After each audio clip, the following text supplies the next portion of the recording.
On your journey through life, you are the hero. There are times, however, when it is beneficial to have an advisor to guide you along your path. Welcome to the Smart Money Simplified podcast with Brent Mekosh, certified financial planner, certified investment management analyst, and co-founder of MP Advisors LLC. In this podcast, we provide you with financial clarity so that you have the tools to live your best life. Listen in as Brent guides you through creative solutions to various financial problems that business professionals, young adults, and retirees commonly face to make their money work. Now, on to the show. Hello and welcome to Smart Money Simplified with Brent Mekosh. If you have not heard the first part of this podcast, this is a two-parter. We're coming back, Brent. You had Sami in studio. Tell us a little bit about why you brought Sami on the show the first time, and obviously we're going to be continuing the podcast for the second part, but tell the folks why you brought Sami on. I wanted to bring Sami back because he's my guy for everything Asia. If I want to know what's going on in China, Southeast Asia, Sami's the guy I call, and I figured my listeners would enjoy hearing from him as much as I do. Yeah, you guys spoke for well over an hour, and one thing that you said after we stopped recording was that you guys could have talked for another 2 hours, and I could have listened for another 2 hours. It was just fascinating. So we decided to break this into two pieces. This is the second part of your guys' conversation, and I'm excited to get into it. Me too. One thing about China is they're very stealthy. They're very quiet. So there are NGOs that work in Bangladesh, and these are Chinese NGOs. Obviously, you question them. The reason, my issue with China is this. I have no problem accessing cheap labor, and that's part of the free trade. You have something that I need, and I have something that you need. But the biggest problem is, with the stroke of a pen, they can cancel, they can restrict, whether it's capital or your intellectual property. They can violate any space that you can think of with the stroke of a pen. Yeah. So the reason why, think about why Hollywood, NBA, they are bowing down to China. They're terrified of them. They're terrified of them. Yeah. The only reason is because President Xi tomorrow can cancel their access. Yeah. Done deal. Yeah. That won't happen in Europe. It won't happen in the US. That's why they're terrified. Building the entire supply chain in a country that has enormous amount of power, authoritarian, is, in my opinion, madness. We as United States, our policymakers, we definitely have to look at other countries where, say, even though India is very bureaucratic, I understand that. Maybe we can work with them and say that, hey, maybe we can set up some of the supply chain there. Some of the supply chain, we can bring it here. We don't just make the business environment more friendly. That's it. Let people trade. Right. You don't need to interfere in the business space. Step out, put in place a safety regulation so that you don't have lead in your paint. Yeah. Toys are made safely. That's all you have to care about. If it makes sense for us to make it, let it happen. Or even in some cases where maybe from a cost perspective, it doesn't make sense from a national security standpoint, you should still do it. Absolutely. We should not be getting 5G from China. Do you agree with that? No way. Why? I hope we're not. Right now, we're having tough time trusting our own institution. Yeah. And you're going to have 5G technology coming from a country where there's private sector, kind of. Yeah. But if they request any info, the Chinese government, you have to submit it. You have to give it to them. Yeah. So from that standpoint, there is no privacy. There is no private sector. This is all quasi-private sector. Yeah. Once we know that, there's a hardware component, there's a software component, and you're going to build an entire network based off of a Chinese technology. That is terrifying. Yeah, because all the information is going right to Beijing. Right now, during COVID, they developed the technology. I think they developed prior to COVID, facial recognition technology. Yeah. They just look at your face anywhere. Yeah. And they recognize you. They can pull your social credibility. Social scores. Social scores. Just facial recognition. Think about authoritarian regime with that type of mindset.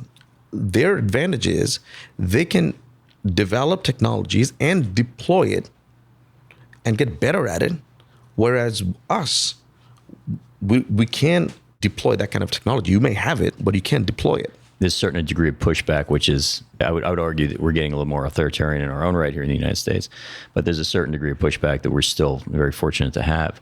What do you think, speaking of that, just looking internally back in China, why are they cracking down so much on their own country, on their own companies? Because if you look at, we have not been investors in Chinese stocks, generally speaking. Full disclosure, from a personal basis, I've bought Alibaba a couple of times, and I've always sold it for a loss. Just my personal account, it's never worked. And for a couple of years, I've been trying to buy this stock, and it's never worked for me, which I'm glad I haven't done it for clients. But why are they cracking down their own companies? You have these enormously successful companies. I mean, Alibaba it dwarfs Amazon in certain spaces. Right. Why is the government over there seeing fit to really go after, at the stroke of a pen, some of their leading companies? I don't know what's in their mind, but any authoritarian regime, they're always constantly terrified. They are. China spends, I think, upwards of $200 billion in their internal security apparatus. Yeah, I mean that is largely unknown. I mean, that's $200 billion for internal. Billion internal security, internal enforcement. That would be more than their military budget. That's I think they're spending about 250 in their military. Okay, we can look that up. So internal security is almost as much as their military. Think about how paranoid they are. Yeah. So now you have this rising star, Jack Ma, revered by the West, the East. In China.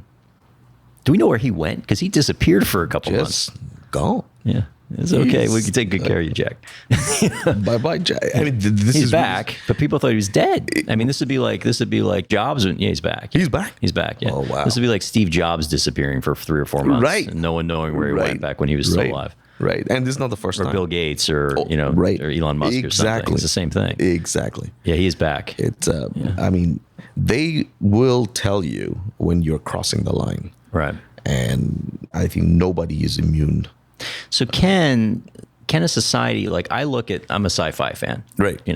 Love Star Trek. My wife and my kids go to bed. I stay up and watch episodes of Star Trek.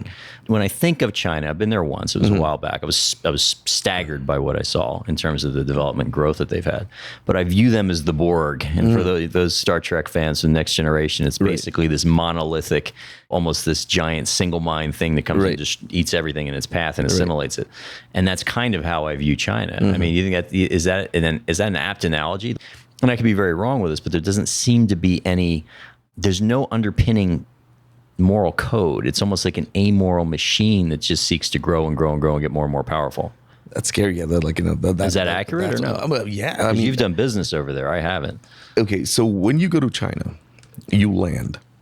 If you take a trip, the first thing you have is it's called dopamine effect. Probably you land and you see these massive buildings. Yeah, unbelievable. Even years ago when I was there, it was shocking. Right. I landed in Shanghai, I was like, whoa. Yeah, you go from New York. Something here. Yeah, you go from New York or from LA. JFK, which is it's like an exactly. awful place, and you land all of a sudden this gleaming new airport. Right. You would think, that's a third.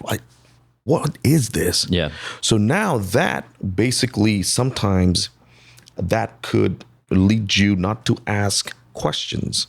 Like say when my dad and mom went and it was sponsored by the Chinese government, well, it was an NGO. They didn't know. They took a lot of influential people from Bangladesh, and that they're very good at it. And they will take them. They will show them the best hotels. They will keep them in the best hotels. They will show them the best possible food. They'll take you to different sites. They're very, very. They will take you to they will take care of you. Yeah. For example, when they do that, and then they're showing you these buildings and this infrastructure, this road, and all of a sudden you're like, no.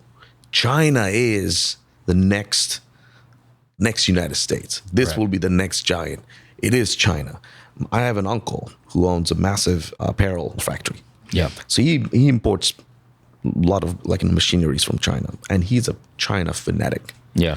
Why is he a China fanatic? So I used to ask him. So I had a conversation with him. I'm like, what is it about China that fascinates you? I'm like, look at their infrastructure. Look at what they built. Shanghai used to be like this.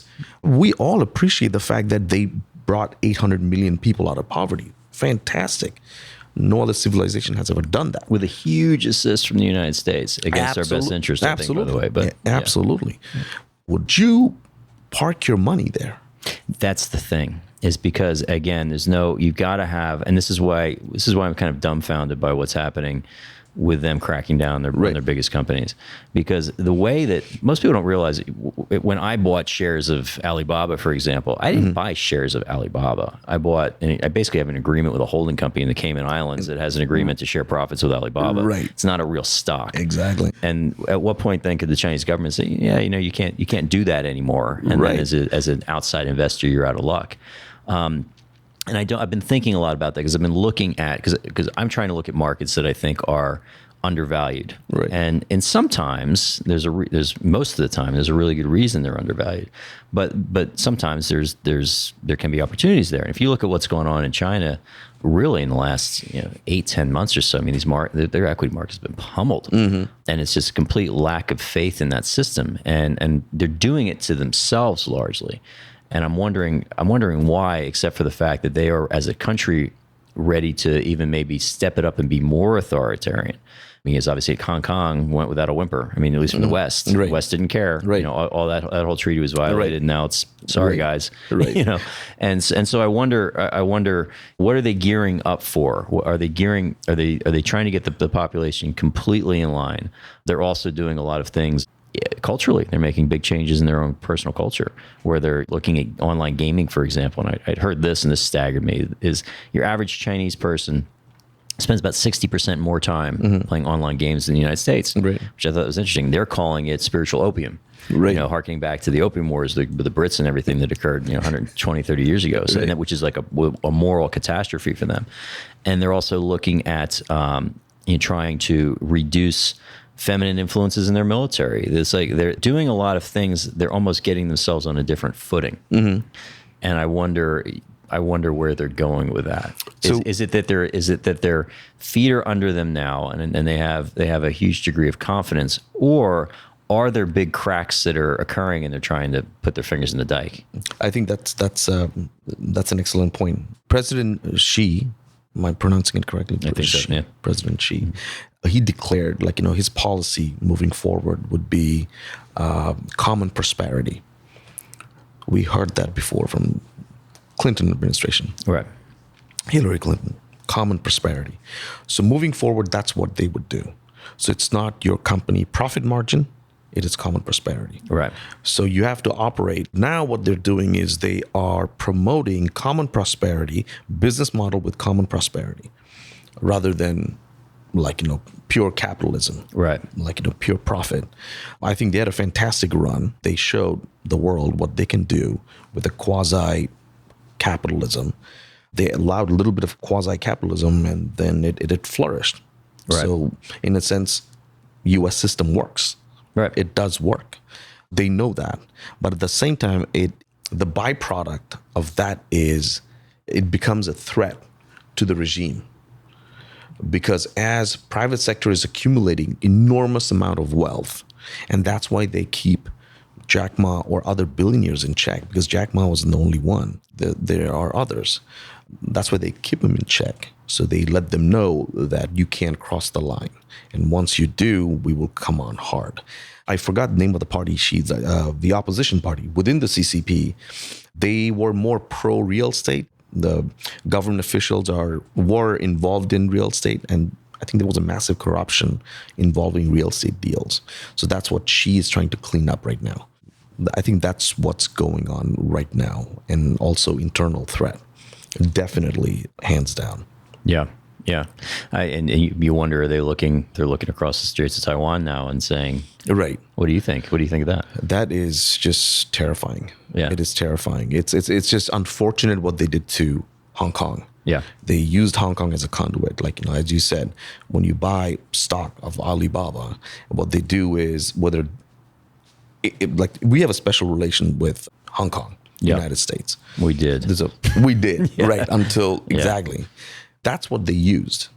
So they used Hong Kong as a conduit to siphon all the money. So you're listing companies in the New York Stock Exchange, you're raising hundreds of millions of dollars, and they're taking the money through Hong Kong to Shanghai. Yeah.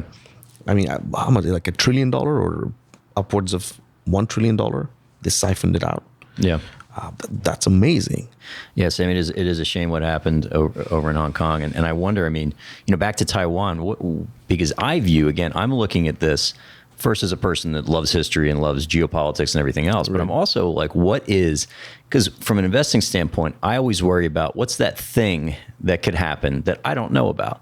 Because if you talk to me the tail end of 2019 and you said, moving into 2020, what are your biggest concerns? A global pandemic that lasted almost 2 years was not anywhere on that list, but yet it happened. My antenna is always up for what are those things that can really derail the global economy or make things really weird or really bad fast.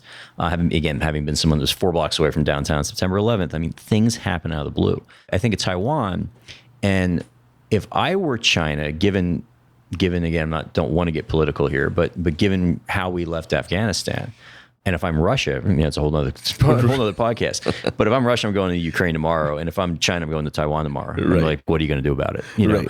But if that happens, then now we are drug into not this intellectual, economic, I'll call it a Cold War at this point. I do want to talk about AI, so we're going to get there. But a hot war with China is not a good thing for either side. But it's really not a good thing for the global economy. Do you think that, as someone, geographically, Bangladesh is pretty far from Taiwan, but you're still more in that part of the world. Right. Is that a possibility that a war could break out in the Straits? And who knows? But I'm asking your opinion. Exactly. Yeah. I mean, China recently, they sent 56 fighter jets. They are building sea denial capability now to U.S. carriers. Which is what? Basically, they don't have a blue water navy because they don't have institutions to. They don't have command and control. Yeah. But what they are trying to do is, I'm not going to let you in to South China Sea. Sorry, I just blacked out for a little bit. Yeah. So I'm not going to let you into South China Sea. I'm going to make it difficult for you. So they built islands. Then they coerced Vietnam, Philippines, and then they claimed the entire area. It's mine, all mine. That's just amazing. That's terrifying.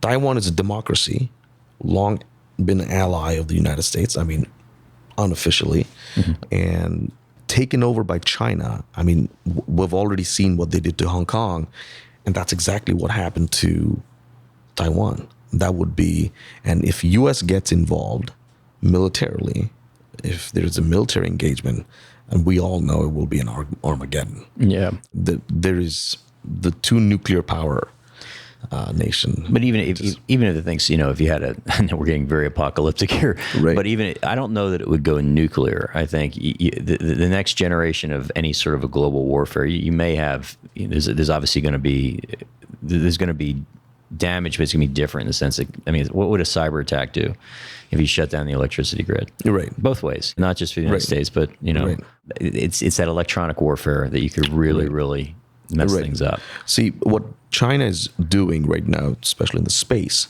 so we're building satellites. We're building spacecraft. They're building satellites as well, but they're primarily focusing how to destroy the satellites. So, hey, I may not be able to build sophisticated satellite like the United States. I may not be able to do that, but if I have the best technology to knock it down, you've lost your eyes and your ears. That's it. Yeah. Exactly. And that's exactly what they're doing. And that's the reason why Trump administration wanted the Space Force. And that was the primary reason, because to address a specific threat, and the threat is not only to build better satellites, better spacecraft, but also to address that threat. Yeah. Yes. I mean, TSMC. So they moved their fab, one of the Taiwan Semiconductor you're talking about, right? Right. Yeah. Here in Arizona. Yeah. Fantastic news. All excited about it. Why did they move it here? Not a conspiracy theory. It's just asking, because stuff like that you will never know by reading papers or literatures. But question is why? Yeah. I'm sure we welcome them. It's exciting that they moved here, but it's a question. Why not in Vietnam? Right. Why not in India? Or what did you see in the United States? Is it to protect the wealth? I mean, that's a massive company. Huge company. And they have a lot of intellectual know-how. They manufacture 7 nanometer or 5 nanometer, like a chip now, whereas Intel is doing 9 or 10. Yeah. They're in that space. And they decided to come here. Yes, when I see that, it is scary because I would like more democracy to flourish. And then China is probably one of the biggest threat we have now, geopolitical threat. Do you think that the U.S. takes it seriously enough? That's a broad question because the answer is who in the U.S. But exactly. Do you think, from a policy standpoint, we continually talk about China as being a competitor, right, as opposed to an adversary? And I think if we don't look at them as an adversary and a competitor, you're crazy, because they're absolutely some of your greatest competitors are also adversaries as well. Right, absolutely. Because if you look at the advantage they have and where we can play in that space, is they can come to, like, say, our institutions or medical institutions or academia, and they can fund it. And these institutions are yearning for money. Yeah, they need the capital. They can fund any think tanks. They are funding the NBA. They're financing our movies. Yeah, and we are censoring movies because we're making movies and censoring, shaping the message based on how they would like it. Yeah, it's happening in front of our eyes. Yeah, so they have that access. We don't. We are. It does open. not go two ways. Right. Yeah, we are open. They're not. That's the advantage they have. Now, we don't want to shut down, but at the same time, if it is a threat, then we have to see that as a threat. And our policymakers, they have to figure out how they're going to address the threat. At least the Trump administration came out, identified it. Right. And that's how we knew. There's so many things came out. We didn't know that they were funding so many things here in the United States. That is definitely scary, because when you're an authoritarian regime, I just don't trust you. It doesn't matter how much money you give me, what you give it to me, you always have a self-interest. We all have self-interest, but in this particular case, it is a little bit scary. Yeah. So segue into that, I was listening to an interview about a week or so ago with Sergey Brin, one of the Google founders, and he was talking about artificial intelligence. Right. And that was an area where we still have the lead globally in that space, but we're falling behind research and patents. And China now has more research and patents than we do in that space. Right. And listening to him talk, and the guy was one of the guys that started Google, I think he knows what he's talking about. But he was talking about the different ways that the AI that'll be coming on, they think in 5 or 10 years, he thinks possibly sooner, is going to be radically infiltrate all areas of our life, where it becomes so much more integrated with your life, and that you're almost living in this world where you're surrounded by this artificial intelligence. Mm-hmm. And with that in mind, this sort of AI arms race that we have with China, do you have any thoughts on, to me, that would say that we need to be a little more careful about sharing technology. Would you see anything happen in that space? And then think about it. We talked about when China develops a technology, they can deploy it. Yeah. But here in the United States, we care about our civil liberty. Yeah, because of civil liberty. So you have to pass that test. Right. So that's a scary thing, because they can develop it, deploy it, get the feedback, perfect it. We cannot keep up with that. That's one part. Second thing is, I think application of AI in medical is absolutely amazing space. There are other areas, maybe in finance, maybe in supply chain, but we have to be careful how far we push it, because I'm a big civil liberty guy. Yeah. Although we don't have civil privacy anymore, but nevertheless, as long as policymakers are serious about that, then I have no issues with it. Just have to see exactly the deployment of AI, in which space and in what capacity. Other than that, I'll leave it up to Elon Musk whether I will have consciousness someday. But I think of it, when you look at the future of almost every single industry, I think you're going to have AI embedded in that. I know for sure in this industry in finance, we absolutely will, to a far greater extent even than you have right now. And who's leading in that space, I think, is going to have incredible, enormous power. Definitely. Because it's the data that you're pulling from these systems that, you imagine forget it, billions of eyes and ears on the ground in any given country. So I think that's important.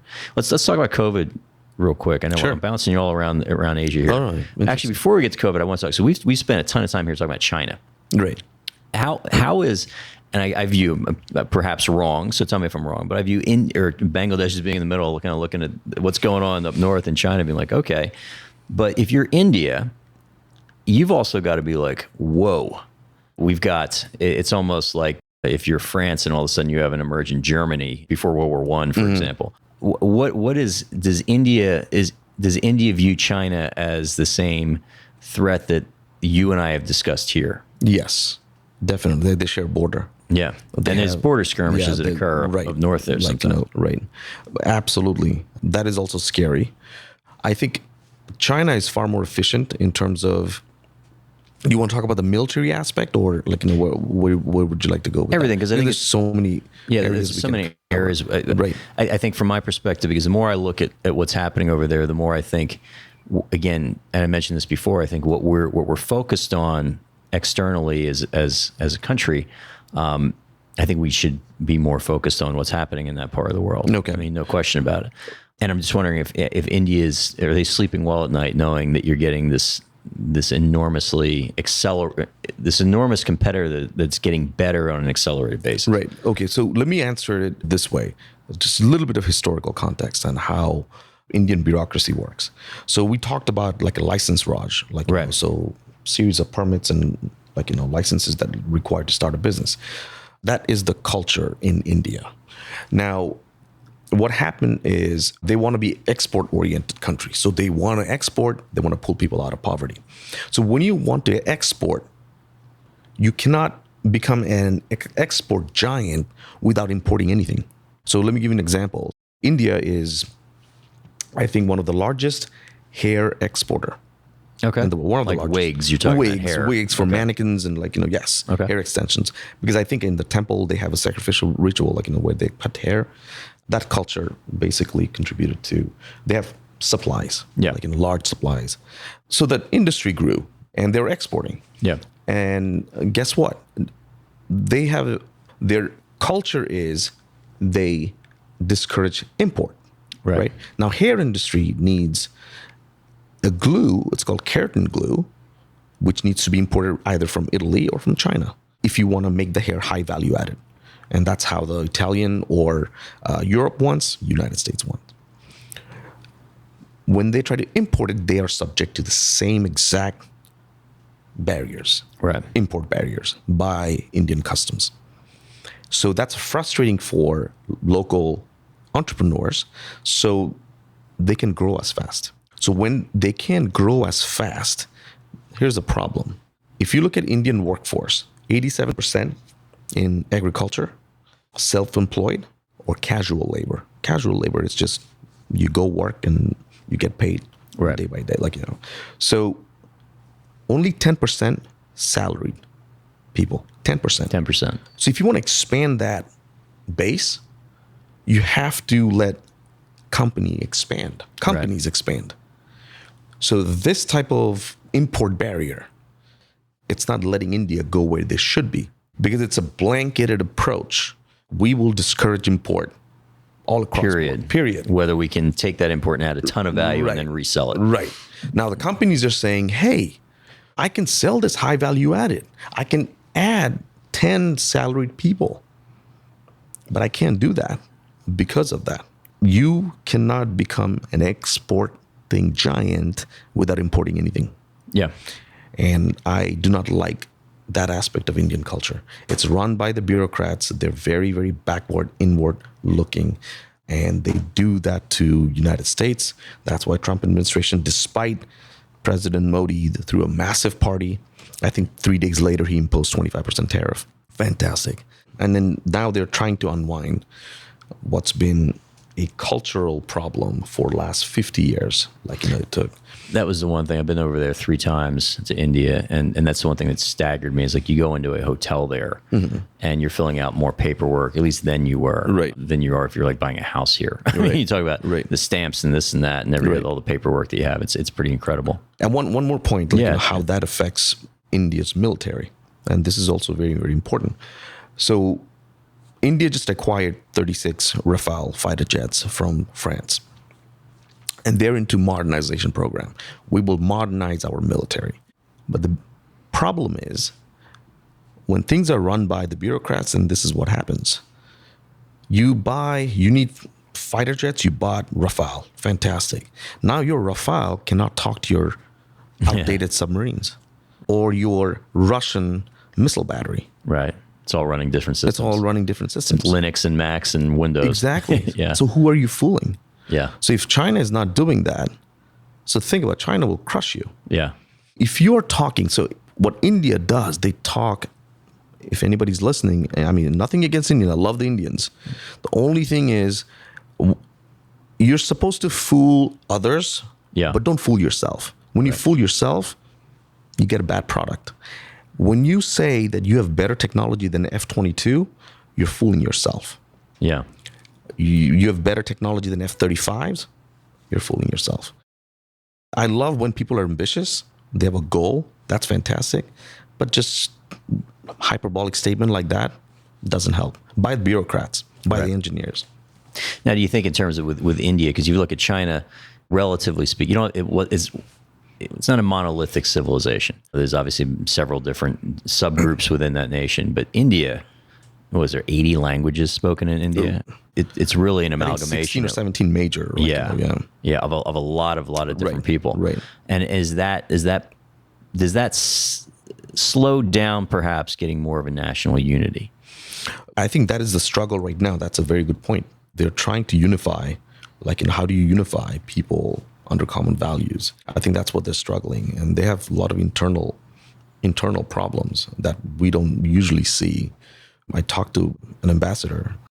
I cannot name him, but he sort of alluded. They do have internal problems that usually people don't see, which is cultural or it's related to language. Yeah. So you have Southern Indians versus Northern Indians. Northerns are, I think, a little bit more sophisticated, more and have more power. Southerns are more smart. So Google CEO, Sundar Pichai, he's from southern part of India. Let me ask you this. I'm going to put you on the spot with this. So your answer can be, I don't know. Sure. But if you were taking dollars, and I'm not talking about equity markets or debt markets, but if you're taking dollars and investing specifically in a country, would it be India, China, or would it be Bangladesh? Interesting. Let's take Bangladesh out of the loop because you're already invested in Bangladesh, and that's home base. Right. India or China? I would look at definitely India. Because you feel like, despite the bureaucracy, despite the difficulty in getting things done, you feel like your capital in the long term is going to be safer. Relative to China, yes. Yeah. That's my opinion. Okay. Absolutely. I mean, China can tomorrow change their culture and say that, hey, you want the money back, but they can reverse it right away. So India, it is harder. I mean, at least it's bureaucratic, but they have a court system, independent court. They do have rule of law. Right. So yes, definitely India. Interesting. Now, I mean, China, to your point, I think, didn't they just, all of their for-profit education systems, the tutoring systems and everything, it was a couple of weeks ago. Chinese government and a lot of people who invested a lot of money in these companies had basically blanket statement that now they're all nonprofit. And if you were investing in those companies, sorry, you're out of luck. India sort of did that in the, not in the education space, but in the import space. Okay. Overnight, you can't bring any generators. Yeah. So now you're a telecom company, or if you're a hospital, you need backup generator. Now you can't import. Yeah. Inward-looking culture, when you develop that culture, I mean, I think in the long run, it doesn't help you as a nation. No. This has been an awesome conversation, Sami. I want to take some time to dive into COVID response, but we're running out of time, so we're going to let that one pass today. My last question for you is going to be this. What should Americans, both as just citizens in this country and also as investors, what is the number one peril to the emerging world, particularly China and Southeast Asia, and what is the number one opportunity that you see? That's interesting. I'm not an expert in this particular field, but the opportunity in terms of, so let's think about the Bitcoin in 2009. People took a chance. People played long term, people who did. It was turned out fantastic. Yep. I mean, you don't have to spend all your money. Bangladesh, I'm not too sure about China. Right now I have. But India, Bangladesh. Bangladesh is a frontier market. India is an emerging market. these are exciting markets. Yeah. Yes, they have structural issues and all that, but they're like Bitcoins in 2009. Yeah, that's an interesting analogy. Play. Yeah. Know your risk tolerance. Yeah. Put money in. Go long term. Yeah. Like 3 to 5 years. You get fantastic return. I mean, there are rich people in Bangladesh and India. They're playing the market. Oh, 100%. Absolutely. For sure. So if you're a value investor, if you're all want to be safe, understandable. But if you're a young entrepreneur or young investor or a fund, take a chance. And the last two quick questions for you is one, the biggest reason we talked a lot about some tough conversations about China and authoritarianism and everything that's happening in that part of the world. But what is your number one reason for optimism? And that's gonna be my last question. My first question is, from a non-investing standpoint, what don't Americans know about what's happening in that part of the world right now? What's the one thing that they don't know that they should? That's an interesting question. That they should know that right now there's a tension between China and the United States. Yeah. Okay. So what does that do? We learned in an authoritarian regime what happens. Now the supply chain is basically moving out of China. So we're seeing that happening. Apple just moved to India. Foxconn. Foxconn moved to India? Oh, yeah. Foxconn I had no idea. I did not know that. Exactly. Wow. Look it up. Now, Bangladesh can take a piece of that as well if they play their game right. Yeah.